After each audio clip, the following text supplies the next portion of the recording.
नमस्कार विद्यार्थी मित्रांनो, ह्या एपिसोडमध्ये आपल्याला नॉट फॉर प्रॉफिट कन्सर्न या प्रकरणावरचा शेवटचा जो 14 नंबरचा प्रॉब्लेम आहे तो समजून घ्यायचा आहे। या प्रॉब्लेममध्ये सुरुवातीला विवेकानंद चॅरिटेबल हॉस्पिटलचं 1/4/2018 ची बॅलन्स शीट दिली आहे आणि त्याच्या खाली रिसिप्ट अँड पेमेंट अकाउंट जो दिला आहे त्याची डेट आहे 31/3/2019। म्हणजे या प्रॉब्लेमसाठी करंट इयर होईल आपलं 2018-19, त्याच्या आधीचं लास्ट इयर असेल 2017-18 आणि नेक्स्ट इयर होईल 2019-20।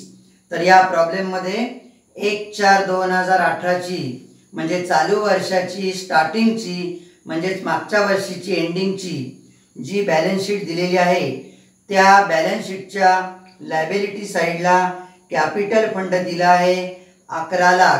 तो कॅपिटल फंड दिलेला असल्यामुळे आपल्याला सोल्युशनमध्ये वर्किंग नोट करावं लागणार नाही आहे। वर्किंग नोटमध्ये आपल्याला कॅपिटल फंड काढण्यासाठी ओपनिंग बॅलन्स शीट बनवावी लागणार नाही आहे। सुरुवातीला income and expenditure account for the year ended on 31/3/2019 असा डबल कॉलमचा 20 ओळींचा अकाउंट बनवायचा आहे आणि चालू वर्षाची balance sheet as on 31/3/2019 he balance sheet पण डबल कॉलम 20 ओळींची बनवायची आहे। आणि 1/4/2018 ची जी बॅलन्स शीट दिली आहे त्या बॅलन्स शीटच्या लायबिलिटी साईडला जो कॅपिटल फंड दिला आहे 11 लाख तो आपण चालू वर्षाच्या बॅलन्स शीटला लायबिलिटी साईडला अगोदरच इनरला लिहून ठेवायचं आहे। कॅपिटल फंड इनर कॉलम मध्ये 11 लाख। आता रिसिप्ट आणि पेमेंट अकाउंटच्या रिसिप्ट साईडला बघा, टू बॅलन्स ब्रॉट डाऊन 4000 ही आहे ओपनिंग कॅश, म्हणजे सर्व रोख व्यवहार सुरू होण्यापूर्वी हॉस्पिटलच्या काउंटरला असलेली रोख रक्कम हे आहे ओपनिंग बॅलन्स। आणि बरोबर हेच 4000 आपल्याला 1/4/2018 ची जी बॅलन्स शीट दिली आहे त्या बॅलन्स शीटच्या ॲसेटला दिसतात बघा, कॅश इन हँड 4000। त्याच्यामुळे हे 4000 सोल्युशनमध्ये आपल्याला कुठेच लिहायचे नाही आहेत। पुढे दिले सबस्क्रिप्शन। या प्रॉब्लेममध्ये सबस्क्रिप्शनवर कोणत्याही प्रकारची ॲडजस्टमेंट नाही आहे, त्याच्यामुळे सबस्क्रिप्शन हे अशा संस्थांचे इन्कम असते म्हणून इन्कम आणि एक्सपेंडिचर अकाउंटच्या क्रेडिट साईडला डायरेक्ट बाहेरच्या कॉलमला ठेवले आहेत 2,22,000। पुढे दिले लाईफ मेंबरशिप फीज, त्याच्यावर ॲडजस्टमेंट नंबर 3 आहे।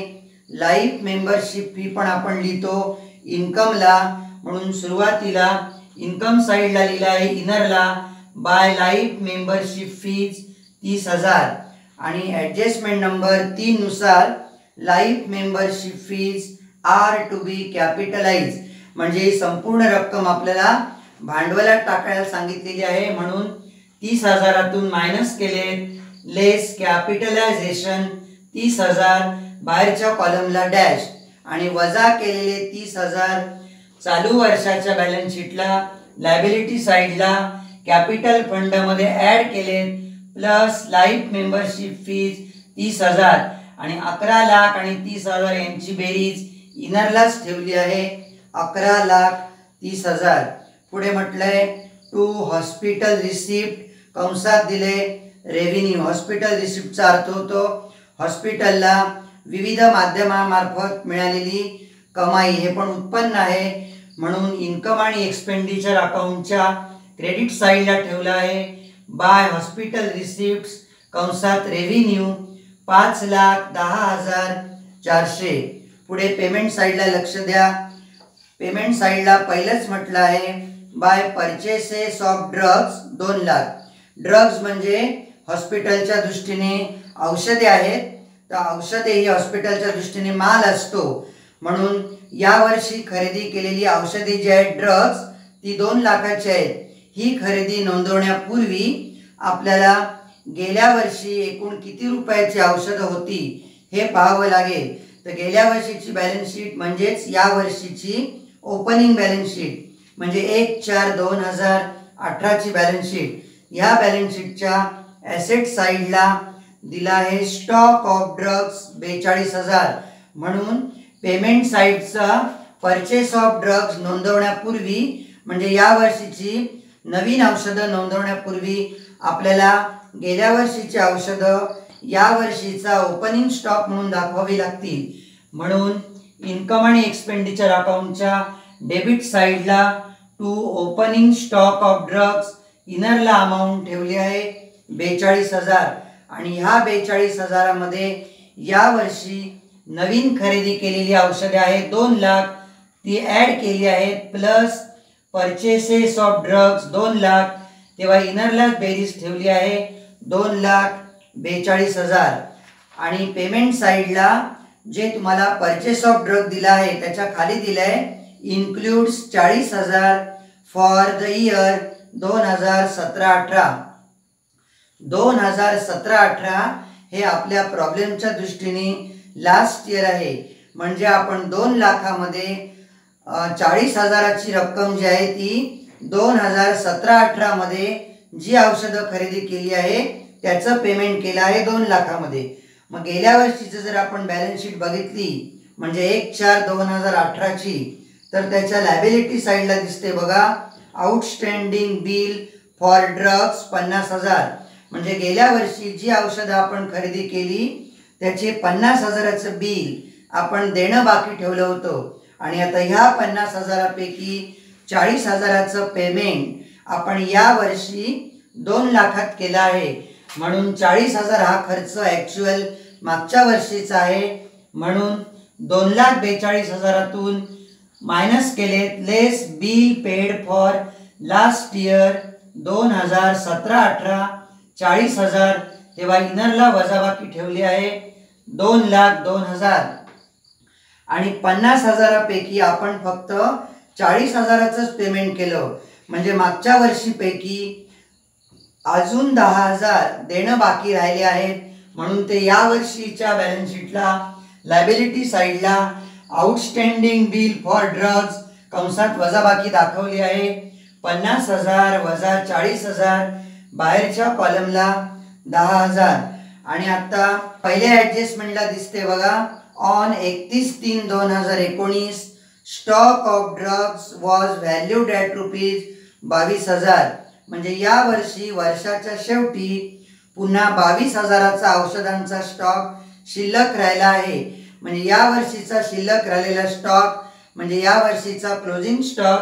म्हणून एक्सपेंडिचर साईडला 2,02,000तून मायनस केला आहे लेस क्लोजिंग स्टॉक ऑफ ड्रग्स 22,000, तेव्हा बाहेरच्या कॉलमला वजाबाकी आली आहे 1,80,000 आणि लेस केलेले 22,000 हा या वर्षीचा औषधांचा क्लोजिंग स्टॉक आहे. म्हणून या वर्षीच्या बॅलन्स शीटला ॲसेट साईडला ठेवले आहेत क्लोजिंग स्टॉक ऑफ ड्रग्स, बाहेरच्या कॉलममध्ये 22,000. पुढे पेमेंट साईडला 3 खर्च दिलेत बघा, क्रमाने दिले आहेत. Salary to staff, honorarium to doctors आणि रिपेअर्स अँड मेंटेनन्स हे तिन्ही खर्च असल्यामुळे आपण डायरेक्ट इन्कम आणि एक्सपेंडिचर अकाउंटच्या डेबिट साईडला म्हणजेच एक्सपेंडिचर साईडला क्रमाने डायरेक्ट बाहेरच्या कॉलमला नोंदवले आहेत.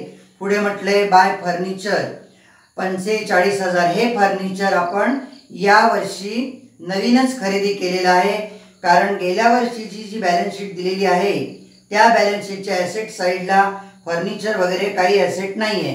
त्याच्यामुळे यावर्षी खरेदी केलेलं फर्निचर या वर्षीच्या बॅलन्स शीटला ॲसेट साईडला फर्निचर 45,000 डायरेक्ट बाहेर लिहिलं आहे कारण फर्निचरवर डेप्रिसिएशन वगैरे काही सांगितलेलं नाही आहे. पुढे म्हटलंय बाय जनरल एक्सपेन्सेस 16,000 डायरेक्ट एक्सपेंडिचरला ठेवले आहेत टू जनरल एक्सपेन्सेस 16,000. पुढे शेवटी दिलं आहे बाय बॅलन्स कॅरीड डाऊन 2,400. हे या वर्षीचं क्लोजिंग कॅश बॅलन्स आहे.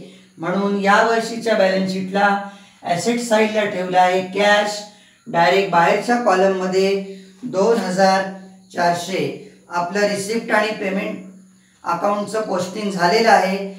आणि आता 1 तारखेची 1/4/2018ची जी बॅलन्स शीट दिली आहे त्याच्यावर आपण नजर टाकली तर लायबिलिटी साईडला आपला एक घटक नोंदवायचा बाकी आहे बघा, बँक लोन 6,50,000. हे बँक लोन आपण यावर्षी परतफेड केल्याचा कुठेही उल्लेख नाही आहे, म्हणजे ते यावर्षी पण एंडिंगपर्यंत असणार. म्हणून यावर्षीच्या बॅलन्स शीटला लायबिलिटी साईडला ठेवला आहे बँक लोन 6,50,000. आता 1 तारखेच्या बॅलन्स शीटला ॲसेटला बघा, बिल्डिंग 10,50,000. बिल्डिंगवर ॲडजस्टमेंट नंबर 2 नुसार डेप्रिसिएशन काढायला सांगितलं आहे 5%. म्हणून ही बिल्डिंग यावर्षी पण असणार असं गृहीत धरून यावर्षीच्या बॅलन्स शीटला ॲसेट साईडला ठेवलं आहे बिल्डिंग 10,50,000. त्याच्यावर 5% डेप्रिसिएशन काढलं आहे 52,500. ते वजा करून बाहेरच्या कॉलमला आले आहेत 9,97,500. तसंच ॲम्ब्युलन्स हे वाहन असल्यामुळे हॉस्पिटलच्या दृष्टीने ॲसेट आहे, म्हणून ॲसेटला ठेवायचं आहे ॲम्ब्युलन्स 4 लाख. त्याच्यावर पण ॲडजस्टमेंट नंबर 2 नुसार 30,000 डेप्रिसिएशन चार्ज करायला सांगितलेलं आहे. म्हणून 4 लाखातून लेस डेप्रिसिएशन 30,000, तेव्हा बाहेरच्या कॉलमला आले 3,70,000. आणि या दोन्ही ॲसेटवरचं डेप्रिसिएशन हे लॉस असल्यामुळे आपण एक्सपेंडिचर साईडला ठेवायचं आहे टू डेप्रिसिएशन. त्याच्यामध्ये पहिलं बिल्डिंग इनरला अमाऊंट ठेवली आहे 52,500 आणि ॲम्ब्युलन्स 30,000. असं दोन्ही ॲसेटवरचं टोटल डेप्रिसिएशन आहे 82,500. आणि 1/4/2018च्या बॅलन्स शीटच्या ॲसेट साईडला आणखीन एक ॲसेट दिसते बघा, हॉस्पिटल इक्विपमेंट. याचा अर्थ हॉस्पिटलला वेगवेगळ्या कारणासाठी लागलेली उपकरणे ही पण ॲसेट आहे, म्हणून ॲसेटला ठेवलं आहे हॉस्पिटल इक्विपमेंट. डायरेक्ट बाहेरच्या कॉलमला 3,04,000. आणि आता इन्कम आणि एक्सपेंडिचरचं बॅलन्सिंग करायला घेतलं तेव्हा असं आढळून आलं की या प्रॉब्लेममध्ये एक्सपेंडिचर साईडची म्हणजे डेबिट साईडची बेरीज जास्त आहे 7,81,500. म्हणून ही दोन्ही साईडला एकाच ओळीवर मांडली आहे 7,81,500. आणि या 7,81,500 मधून इन्कम साईडचे 2 घटक वजा केल्यावर आपल्याला डेफिसिट मिळालंय 49,100. उत्पन्नापेक्षा खर्च जर जास्त असेल तर त्याला आपण डेफिसिट बोलतो. म्हणून क्रेडिट साईडला ठेवलं आहे बाय डेफिसिट 49,100 आणि कंसात लिहिलं आहे excess of expenditure over income. मग डेफिसिट म्हणजे तोटा असतो, मग तोटा झाल्यावर आपलं भांडवल कमी होते. म्हणून आपण चालू वर्षाच्या बॅलन्स शीटला लायबिलिटी साईडला कॅपिटल फंडमधून वजा करायचे डेफिसिट. म्हणून 11,30,000तून लेस डेफिसिट 49,100, तेव्हा बाहेरच्या कॉलमला आले 10,80,900. आणि आपल्या चालू वर्षाच्या बॅलन्स शीटची टोटल आली आहे 17,40,900. या प्रॉब्लेमबद्दल काही शंका असेल तर खाली मराठी विश्लेषण करून दिलेलं आहे.